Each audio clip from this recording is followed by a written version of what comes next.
Asuu members protest federal government loan scheme and unpaid salaries. NRC suspends train operations on Abuja-Kaduna route after train derails. Benue State Assembly suspends Andona Dajo days after resignation as Speaker. And on the foreign scene, more Palestinian families leave Gaza City after night of Israeli shelling. Good evening. This is news at 7 at Western Spring Television. I am Femi Ojo.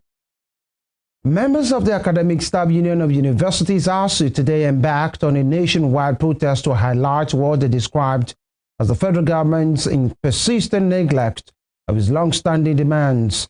At the University of Jos, members of the union staged a demonstration before addressing journalists where they announced their outright rejection of the recently introduced tertiary institution staff support fund loan scheme.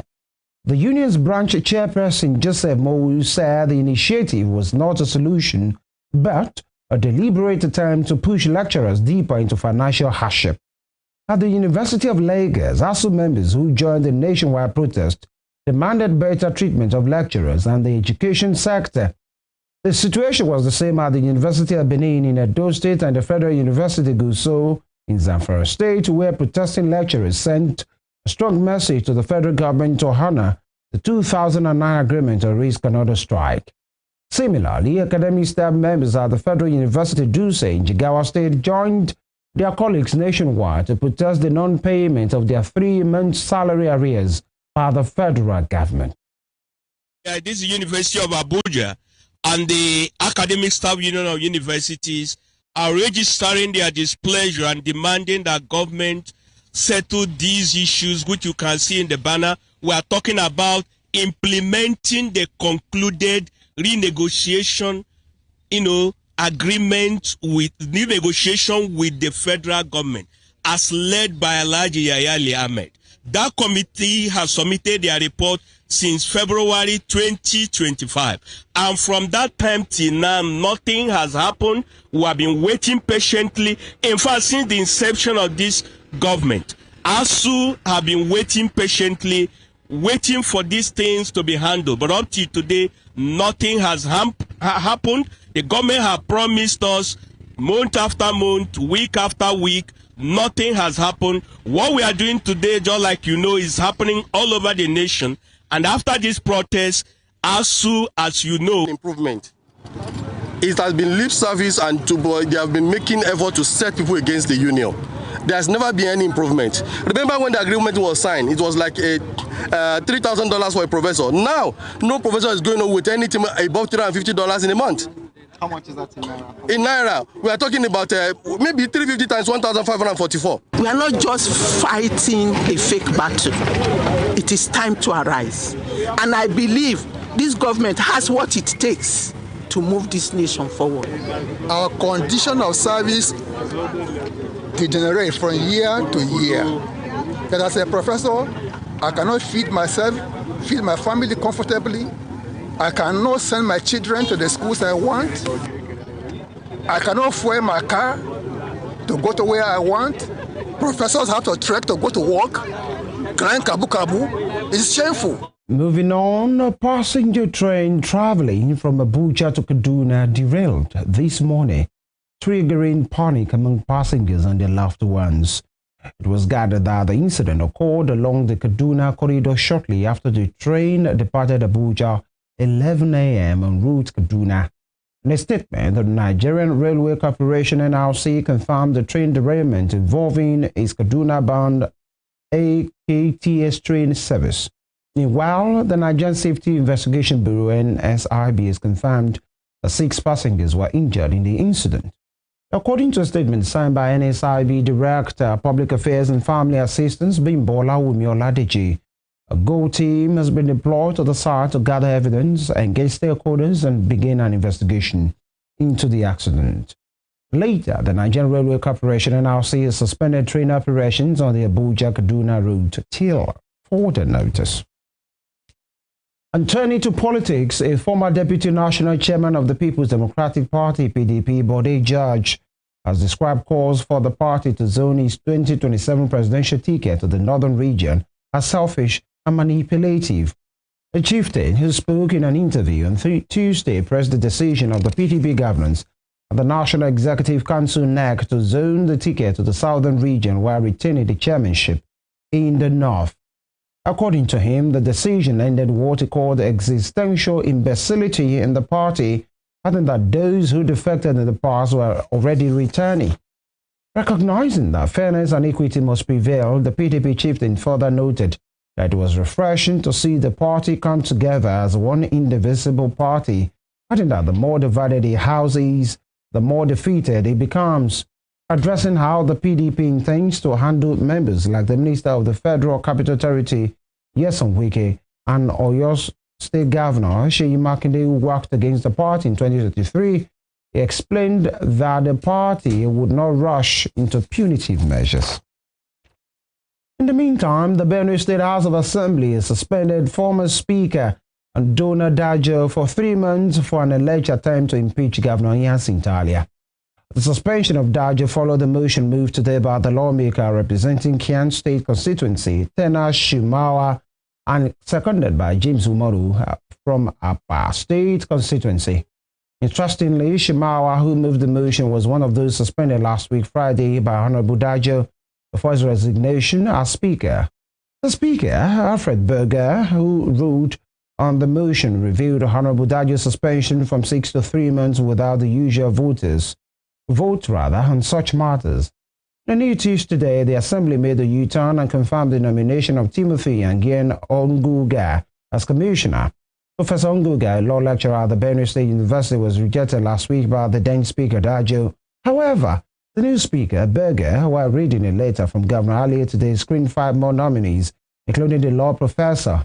Surprisingly, the lawmakers who previously opposed their confirmation unanimously kept quiet when the Speaker confirmed the 2 nominees without the usual voice vote. Similarly, the Anambra State House of Assembly has suspended the member representing Ayamelum constituency, Bernard Udemezwe, for 3 months. Udemezwe was suspended over a message and content he shared on social media, which the House described as damaging content. The lawmaker, elected on the platform of the People's Democratic Party (PDP), has shared on his social media handles, alleging that his constituency, Ayamelum, is marginalized in the area of constituency allowance. But reacting to the post, the House first passed a resolution to summon Udemezwe at its plenary last Tuesday following a matter of urgent public importance moved by the member representing Agwata 2 constituency, Tony Mobike.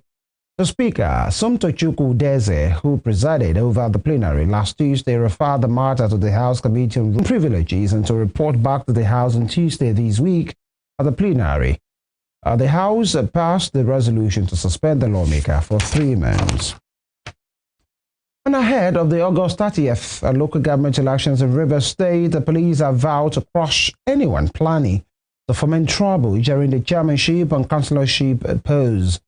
The State Police Command said it has all it takes to checkmate any action aimed at causing a breach of the peace before, during, and after the elections. The State Commissioner of Police, Olugbenga Adepoju, who made a declaration while speaking at his office in Port Harcourt today, announced the restriction of the human and vehicular movements from midnight of the election eve to 6 p.m. on the day of the election. He, however, said those on essential duties and election-related assignments will be provided with the necessary tasks to enable them to go about their duties. CP Adepoju lauded people and residents of the state for their peaceful disposition and understanding since the declaration of the state of emergency there, describing them as peace-loving. CP Adepoju further assured that all security arrangements to ensure a free, fair, and peaceful election have been put in place. And here in Osun State, the Independent National Electoral Commission (INEC) has called on residents here to collect their permanent voter cards to use the opportunity of the ongoing continuous voter registration to collect them. The INEC spokesperson in Osun, Musa Olurode, made the call in a statement this morning, noting that 360,794 PVCs were lined at the Commission's office. He stated that the Electoral Commission, under the leadership of Dr. Mutiu Agboke, is requesting the owners of the cards to use the opportunity of the ongoing CVR to collect their cards. Disclosed that the PVC shall be available for collection at the 30 INEC local government offices and the area office at Modakeke from 9 a.m. to 3 p.m. daily. He further urged those who have not registered before to register their names and advised against multiple registrations. And ahead of the upcoming governorship election in Asuu State, the Independent National Electoral Commission has called for a stronger partnership with the electorate. The Resident Electoral Commissioner of INEC in Asuu State, Mutiu Agboke, said this today at the quarterly roundtable program of the Nigerian Union of Journalists, RAVE, and Western Spring Television chapter. Toby Sanusi has more on this. The central message from the Asuu State Resident Electoral Commissioner of the Independent National Electoral Commission, Mutiu Agboke, today at the quarterly roundtable program of the Nigerian Union of Journalists, RAVE FM and WSTV chapter, was for voters to look beyond just casting their vote, but to monitor and follow up the electoral process to ensure accountability. Dr. Agboke decried the current lack of mechanism for voters to effectively track electoral promises and outcomes, urging for greater citizen involvement beyond election day. Look at the effort we are putting in place. To have a credible election, the exercise we are doing is very critical. If the register is faulty, is zero, it's not ideal, you cannot have any. Now, look at all the effort, look at all the engagement, look at all the noise, all the massive mobilization we have done. Election will come, people will still tell you that INEC will not make the vote to count. Such statements annoys me at times, but there's nothing you can. So to your question, I do not see the mechanism for people, for the voters, to monitor the consequence of their vote. While admitting that no election can be 100% free of challenges, the INEC reassured Nigerians that it still enjoys a measure of public trust and is actively working to curb the excesses of its own officials. He, however, highlighted the overwhelming pressure faced by its officials during polls, citing porous security arrangements and the need for political parties to be held accountable for instigating violence. There are other stakeholders you need to interrogate. Interrogating them means that, yes, you also have statutory responsibility. How are you doing it? The way you are taking me now. What I don't agree with the media is that to always say you are the one empowered by the law to conduct election. Even then, am I the one empowered on that day to arrest the vote buyer? Am I the one empowered on that day to arrest the people who are coming with a AK-47? And the man you ask to sit at the polling unit by law, civil society, which I belong, will say, election is a civil matter. You don't militarize it. Why are you carrying gun? They cannot carry gun at the polling unit. When you push it to the commission, the issue of violence, the issue of vote buying, please engage very rigorously the security. And I can tell you, in Asuu State here, none of my staff will you see finding himself in such a very messy situation. They cannot, not even my core members. Because here, we won't hesitate to take you to court. We will take you to court. While speaking on the ongoing pre-registration process of the continuous voter registration exercise, where Asuu State is currently taking the lead with an impressive 393,269 registrants out of a total of 1,379,342 entries. Dr. Agboke alluded the number to grassroots engagement mechanism employed by the Commission in the state. The INEC Reg, however, reiterated that as the CVR exercise continues, the Commission is simultaneously distributing permanent voters card (PVC) to ensure all registered voters are prepared for the 2026 governorship election in Asuu State and the general elections. You take individuals up one after the other. There's no window dressing in this matter. Because the election we are going into is a very crucial one. Don't forget, that will be the election to the 2027 general election. The eyes of the entire world are on us. And that's why we have to start from the grassroots. Let's start engaging now. You know, for me, we have started our own, the little we can do. We are moving from one stakeholder to the other. Similarly, Dr. Agboke revealed that INEC is agitating for a mechanism that will allow for members of the press on duty to cast their vote, emphasizing the importance of every citizen's participation. For Nigeria's democracy to be strengthened, INEC says the synergy between the electoral body and the people must be absolute. Toby Sanusi, Western Spring Television News. And to health matters, the Osun State government has begun enrolling about 1,100 inmates from the Ilesha and Ile-Ife correctional centers in its free health program. Speaking with journalists in Osogbo, the executive secretary of the Osun State Health Insurance Agency, Dr. Razak Akindele, said the move followed the request by the State Controller of Corrections, Olaleko Oluwadele, appealing for the state's support to meet the health needs of inmates. He disclosed that Governor Demola Adeleke also approved that inmates requiring surgery should be provided operation free of charge. On his part, Mr. Oluwadele noted that the number of inmates eligible for the program currently stands at 1,100. He noted that before this initiative, the federal government was solely responsible for inmates' health care, adding that the state's intervention would significantly improve medical access. Earlier, Dr. Akindele recalled that Governor Adeleke had approved free enrollment for pensioners, enabling over 26,000 beneficiaries to access comprehensive healthcare services. He stated that people with disabilities have also benefited from free enrollment, receiving life support devices, while over 450,000 public school students were screened for visual impairment, with 43,000 provided with corrective glasses. Approval of the enrollment of the inmates of the Correctional Center in Osun State stemmed from the passionate appeal by the state's controller of corrections, Olalekan Rotimi Oluwadele, MNIM, during its courtesy visit to His Excellency, when he was posted and he arrived in Osun.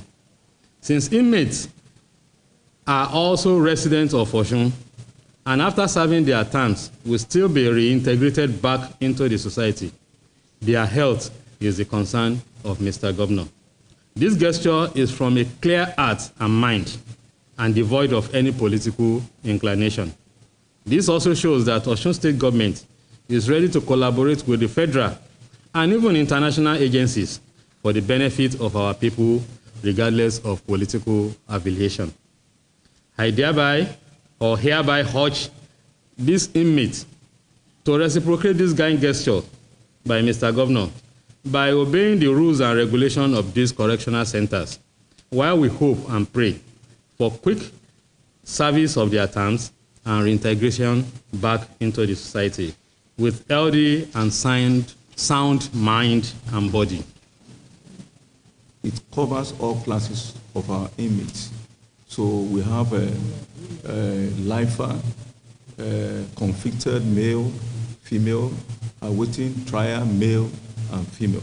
So it covers all the classes. How were the treatment before? Okay, prior to this time,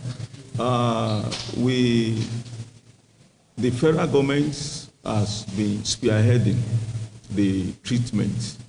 But as we all know that the federal government cannot do it all alone, because as of today, we have about 84,000 inmates.